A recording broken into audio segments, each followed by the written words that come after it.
Hola a todos, hoy vamos a ver la unidad 4 que trata acerca de los instrumentos públicos. En la primera diapositiva les he colocado un repasito de lo que es el instrumento público, el concepto según el Código Procesal Civil. Los instrumentos públicos es una gama de instrumentos que están dotados por fe pública conforme a lo determina la ley. ¿Se acuerdan cuando vimos lo que es fe pública notarial, que es la materia de esta clase? Pero también tenemos fe pública administrativa, que es la de los ministros, y fe pública judicial, que es la de los jueces. Entonces, en el artículo 271 del Código Procesal Civil nos establece una serie de documentos que son considerados como instrumento público. Yo les coloqué únicamente el numeral 2, que son los otorgados ante o por notario público según la ley de la materia. Les puse solo este porque es el interés de esta clase. Pero realmente hay una serie de documentos en los cuales la ley establece que son con calidad de instrumento público. Agregué el 272 en el cual nos establece lo que es la fuerza probatoria que tienen estos documentos. Estos documentos son importantes porque cuando llegamos a juicio se deben de tener por válidos y no admiten prueba en contrario. Esa es la fortaleza que tienen estos instrumentos públicos y que nos ayudan al momento de defender los intereses que representamos. Y también agregué por último el 273 donde nos dice la fuerza probatoria. Los documentos públicos hacen prueba aún contra terceros del hecho o acto que documenten. Entonces ya será la persona que se sienta lesionado con estos instrumentos que tendrá que acudir a otro juicio para determinar la falsedad de dicho documento. De lo contrario, el documento se va a tener por válido. Acuérdense lo que hablábamos, efecto erga omnes, efectos contra terceros, todo. Bueno, una vez repasado lo que es instrumento público ya en materia legal, vamos a pasar a lo que realmente nos interesa, que es los documentos en materia notarial. Tenemos que los documentos notariales pueden ser con calidad de instrumento público y los que tienen sin calidad de instrumento público, que vienen siendo pues prácticamente los que nos ayudan en el proceso. Pero ahora vamos a ver lo que son los instrumentos públicos. Tenemos en primer lugar el protocolo, que como les comentaba es donde están las originales de las escrituras públicas, donde firman los otorgantes, donde colocan las huellas, firman todos los testigos en su caso, y esas son las actas que se van, esas son las escrituras, perdón, que se van haciendo en un compendio cronológico, y eso es lo que forma el protocolo. El protocolo tiene dos partes, una que es originales y una que es copia. Y también, como lo hemos platicado, las originales son las que se entregan a la Contraloría del Notariado una vez que el notario termina ya su ejercicio de año calendario. Ya cierra operaciones y entonces hace una nota de cierre en el protocolo y con eso finaliza el protocolo del año lectivo.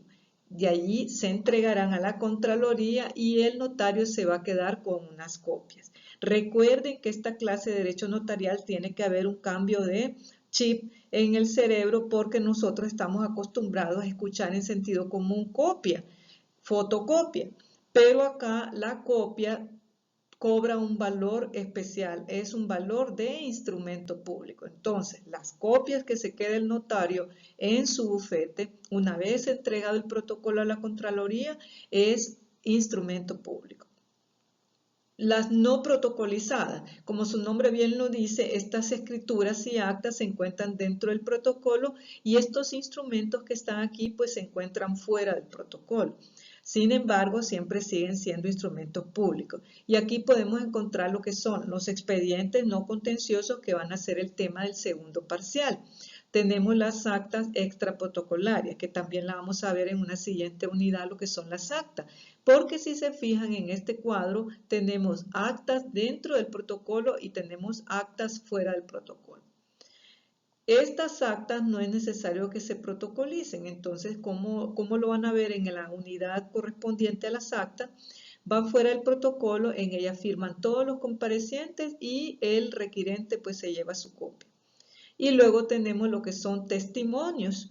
Los testimonios son las copias fieles y literales de lo que son las escrituras que hicimos acá en el protocolo. Esos son los testimonios. Cuando vamos a ver en la unidad número 9 lo que son las copias y los testimonios. Todo lo concerniente a este tema, cuando un otorgante o parte interesada le pide al notario un testimonio de la escritura que celebramos. Y luego tenemos certificados de autenticidad que vienen siendo lo que son las auténticas. Las auténticas que realiza el notario pueden ser de firma o de fotocopia.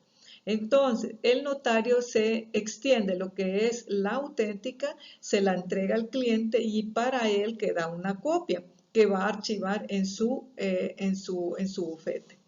Entonces, estos son instrumentos públicos que realizan lo que son los notarios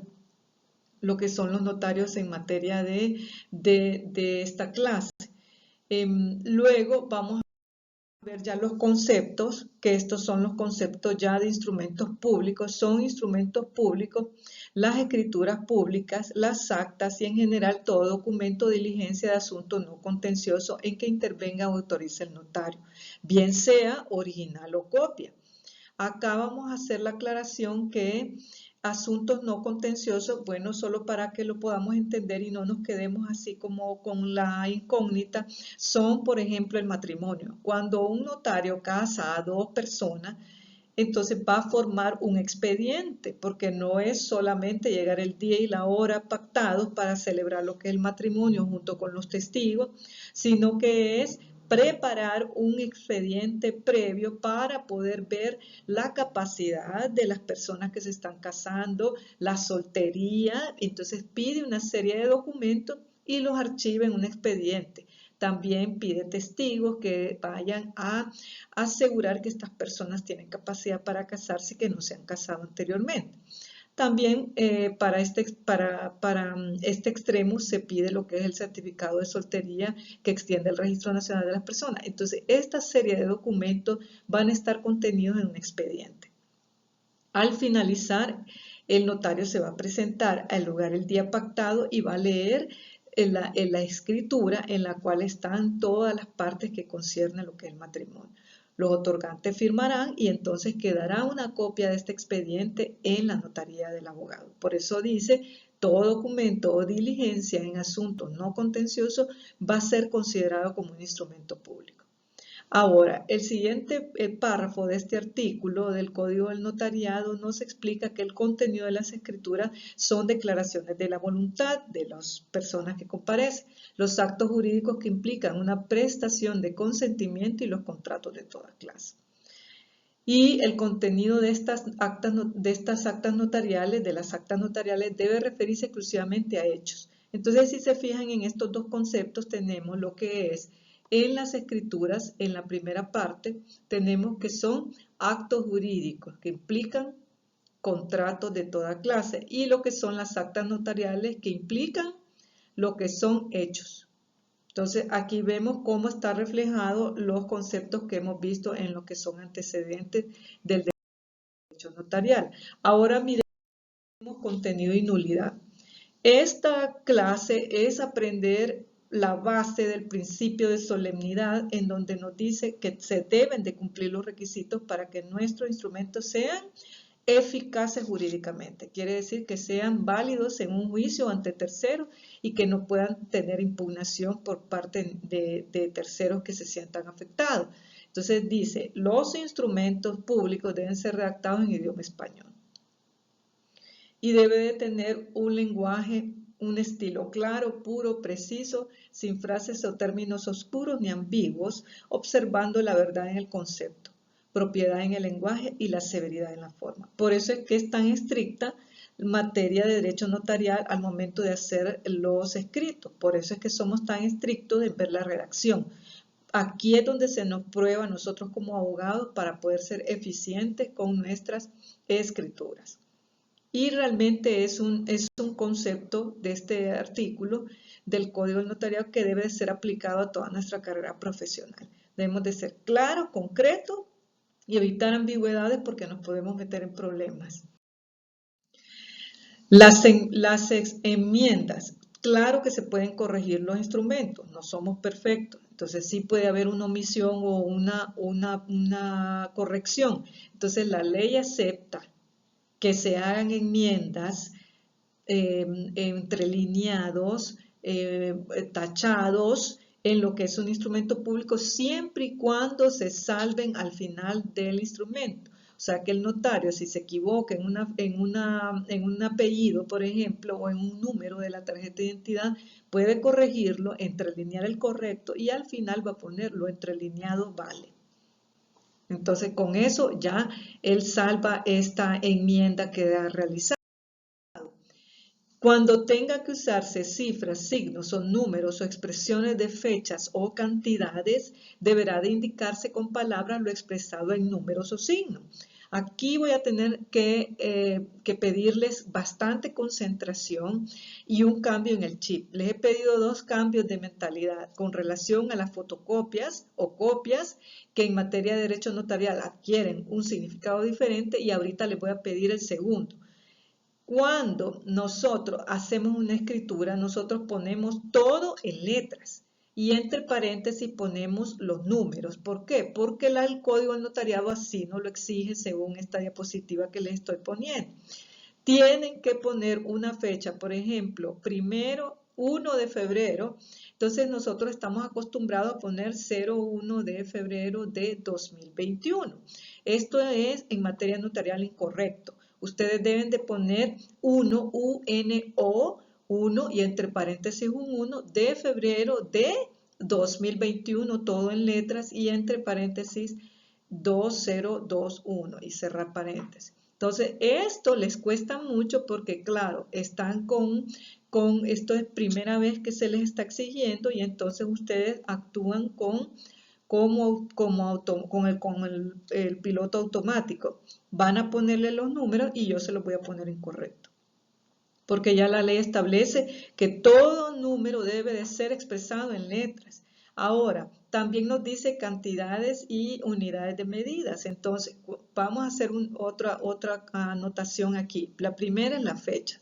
Tienen que ir en letras y entre paréntesis los números. Ahora, cantidades tienen que ir en letras y entre paréntesis la cantidad. Entonces, si estamos hablando de unidades monetarias, por ejemplo, lempiras, tienen que poner L y la cantidad cuando están haciendo en paréntesis. Una recomendación especial de mi parte como su docente es que no vaya a poner LPS porque eso no existe. Lo que estamos poniendo ahí es un símbolo de moneda y el símbolo de moneda para la lempira es L, sin punto. Tampoco vaya a poner L punto porque tampoco es correcto. Es como que si usted pusiera en moneda dólares americanos y pusiera el símbolo de dólar, punto. No, ¿verdad? O, por ejemplo, si fuera en euros, el símbolo de euros y punto. No, va solo el símbolo de euros, el símbolo de dólar y el símbolo de lempiras como le estoy pidiendo. Y el símbolo de lempiras es una L, sin punto. Y después la cantidad. Eso es lo correcto. Y para que su trabajo sea prolijo, les voy a pedir que lo hagan de esta manera. Lo mismo para las unidades, porque como van a hacer un testimonio de escritura de compraventa, van a poner metros cuadrados y varas cuadradas. Tengan cuidado que también es una unidad de medida, no es una abreviatura. Entonces, MTS punto no existe, BRS no existe. Tienen que poner M punto y M y la cantidad y B pequeña y la cantidad. Eso es lo correcto para poder escribir y que su trabajo sea prolijo. Ahora, los instrumentos públicos deben de contener. Esto es lo que una escritura debe de contener. Miren que se debe de poner mucha atención porque de lo contrario sería bastante discutible una escritura que carezca de alguno de estos requisitos.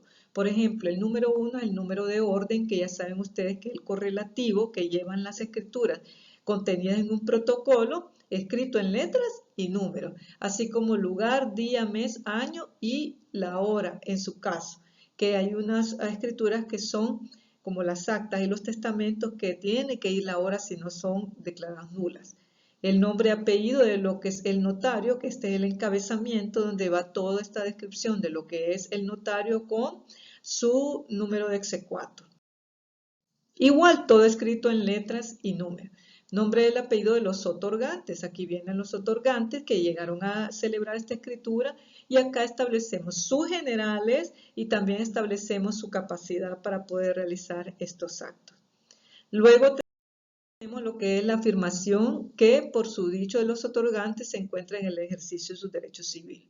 Acuérdense que esto es principio de notoriedad. Le dicen al notario que están en uso de sus derechos civiles y el notario por su declaración los toma como cierto.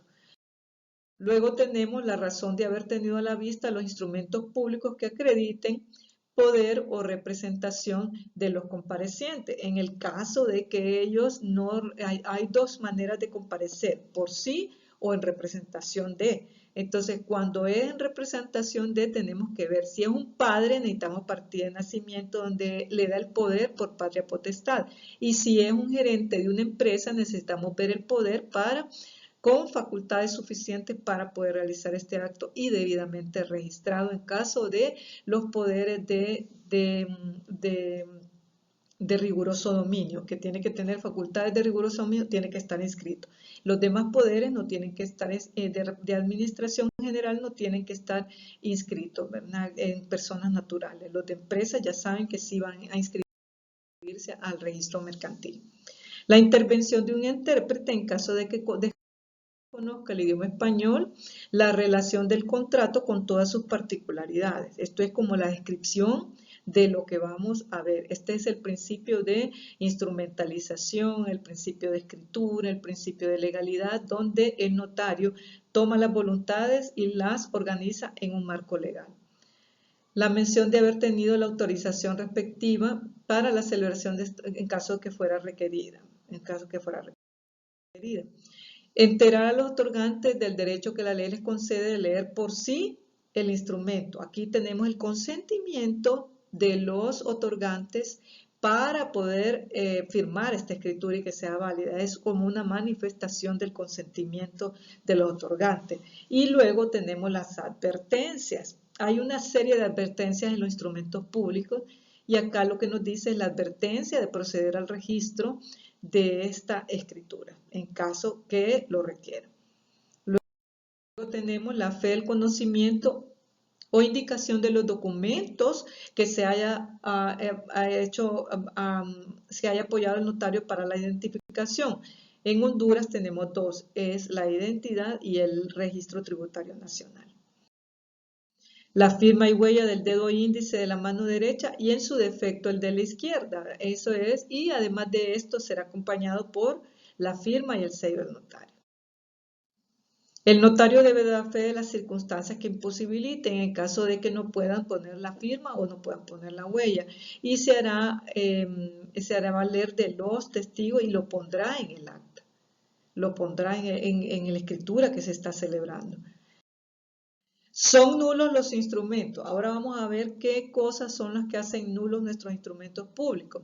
Aquellos que contengan disposiciones a favor del notario, de su cónyuge o su pariente. ¿Por qué? Porque es el principio de objetividad. Yo debo de ser ajeno totalmente al negocio que se está tratando en esta escritura. Ahora, aquellos cuyos otorgantes sean parientes del notario. Igual seguimos con el principio de objetividad. Yo necesito ser exento de cualquier interés que yo pueda tener en este acto o contrato que se está realizando. También tenemos que en los instrumentos de matrimonio sí es permitido que actúen como testigos parientes del notario y los contrayentes. Esta es una excepción. Es una excepción. De lo contrario, no pueden participar en una escritura. Los que no tengan consignación de lugar, fecha y hora en actas notariales y en testamento. Cuando se autorice un instrumento sin asistencia del intérprete. Entonces, en estos casos vamos a tener nulidad. Aquellos en que el notario no da fe de la comparecencia, como falta de requisito o falta firma y huella de alguno de ellos. Quedó pendiente la firma de uno de los otorgantes, se le olvidó al notario y ese instrumento al final va a ser nulo. Para terminar esta unidad vamos a ver lo que es algunas indicaciones que están en la ley con relación a las escrituras. En primer lugar, les recuerdo los márgenes que llevan las escrituras. Por lo general, el papel sellado lleva un logo en la parte superior y por eso es necesario llevar un margen superior de 10 centímetros. Y luego vamos a tener un margen inferior de 1 centímetros y a los lados vamos a tener un margen de 3 centímetros a cada lado. Esos son los márgenes legales que los podemos encontrar en la ley del reglamento de emisión y uso, distribución del papel especial notarial. Ahí está establecido que se deben de usar estos márgenes y se debe de cumplir al pie de la letra.